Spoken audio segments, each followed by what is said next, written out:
Hi guys, I'm here to do a book review or my thoughts. That's another thing real quick. A lot of people have been talking about book reviews. And so I've kind of been thinking about changing that I call my things book reviews and more go along the lines of like Kristi from Cubicle Blindness. She calls it book thoughts or something like that, something about her thoughts, and she doesn't call them reviews. And I know a couple other people do that too, and I think I'm going to go more along the lines of that. It's just the controversy around it. Of course, you are reviewing the book, I guess, but because of what an actual book review is, I definitely don't want to call myself a book reviewer, because I am in no means professional at all when it comes to that. So I'm just going to go ahead and say my thoughts on books, if I remember, because I'm so used to saying book review. So these are my thoughts on this book, Haven by Kristi Cook, which I just got done reading. It was 401 pages. It actually did take me about 3 days to read, only because I didn't read anything at all yesterday. So I guess technically it was about 2 days. Yeah. I do have some notes in here. Not a whole lot. The text in this is pretty large. And I read it, obviously. I mean, it just flowed for me. And when I say flowed, basically it just means that it read really well for me. So I do want to say that that this book to me was written very well. I really did enjoy the writing of this book. I'm going to go ahead and read the inside flap to you guys. Violet doesn't understand why she feels drawn to the Winter Haven school. She just knows it's the right place for her. When she discovers the school's secret, it all makes sense. Everyone at Winter Haven has psychic gifts. For the first time in her life, Violet doesn't have to hide her visions. She's always seen them as a curse, but now she can hone her ability and try to control it. But she's thrown completely off balance when she meets the most alluring and most mysterious boy in school. She's never connected with anyone the way she does with Aiden, and the intensity takes them both by surprise. But as the relationship deepens, she begins to have visions of Aiden's death, and sees that she's the one who's fated to kill him. Violet's never been able to prevent her visions from coming true, but this time she'll do whatever it takes, even if it means sacrificing herself for the boy she loves. So, this was a good book. It was, like she said, about a boarding school called Winter Haven, and all that is in that school are kids with psychic abilities. So you have, like, she can see visions.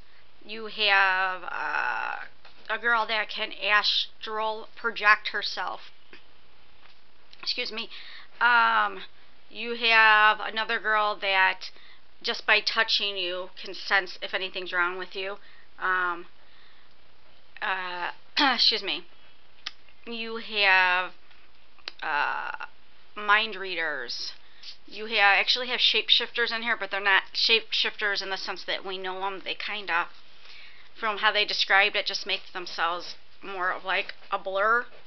But yeah, so there's, a couple different gifts in that school, and that's how the story starts off. It starts off where Violet goes to the school, and excuse me, she picks actually the school when she's looking through brochures of where she wants to go. It kind of just calls to her, I guess, and she has no idea what's going on. She just knows that she has visions, but she's always thought, like it said in there, that it was like a curse. So of course she never told anybody, and she kept it to herself. And she tried to warn people, some people over the years, like her father. She tried to warn him before he died, and of course he didn't believe her, and stuff like that. But anyway, so she goes into the school completely unaware of what exactly the school is all about, and she figures it out with the help of some of her new friends there. So that's what the story, like I said, starts off with. Basically, her meeting these other characters and finding out what their gifts are, and just learning the ropes at the school and so on. Then she meets Aiden, who, this part reminds me of Twilight, because she meets Aiden, who is this real aloof guy that nobody's dated before. He really keeps to himself, and then all of a sudden the new girl, he's interested in the new girl, he's interested in Violet. And so him and Violet start to hang out more, and of course it's only them two. And then you find out the secret about Aiden, which you don't find out till, I think it was maybe halfway through the book. And I'm not going to say what it is, but it threw me for a loop because I didn't realize that that was in this book. And I don't know if I liked it or if I didn't like it. I definitely was thinking about that as I was reading it, like, do I like this? And so when you find out this little bit about Aiden, the other characters in the book who were all in the forefront in the beginning now take a back seat through the next part of the book. They don't come back. I mean, you still hear about them in that, but they're not the main focus anymore. They don't come back really into the story until the very end. And that's for like the action scene, because there's not too much action going on in this book. It's more, I mean, it's a series, so obviously this is the first book. So it's more like you're getting to know, obviously, the characters. You're getting to know Violet, of course. And she's just, besides for her visions, she also has another gift, too, that you'll find out in the book. And she doesn't fully come into this until she turns 18. And she's only, just turned 17 towards the end of the book. So, and she's actually forced to use this at the end of the book. But I'm sure in the other books there's going to be more of it, because this actually defines who she really is. So, you get a glimpse of it. Yeah, so I thought it was a good book. Like I said, it was well written. I did like the characters. I liked Violet. Violet was, she was realistic to me. She didn't accept everything as it was told to her. She was very skeptic about things too, which I liked. And when it came to Aiden, even though she was so infatuated with him, she still was able to stand her ground and tell him no, and get mad at him about things, which I like that too. She had a backbone.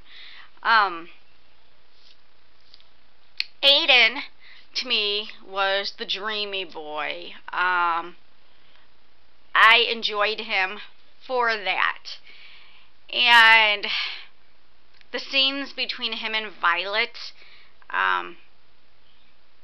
she wanted him, he wanted her, but they just didn't do all that. And those were kind of hot moments, if you will. Just the need that was there, but they couldn't have it. So dealing with that. Their friends, I enjoyed their friends.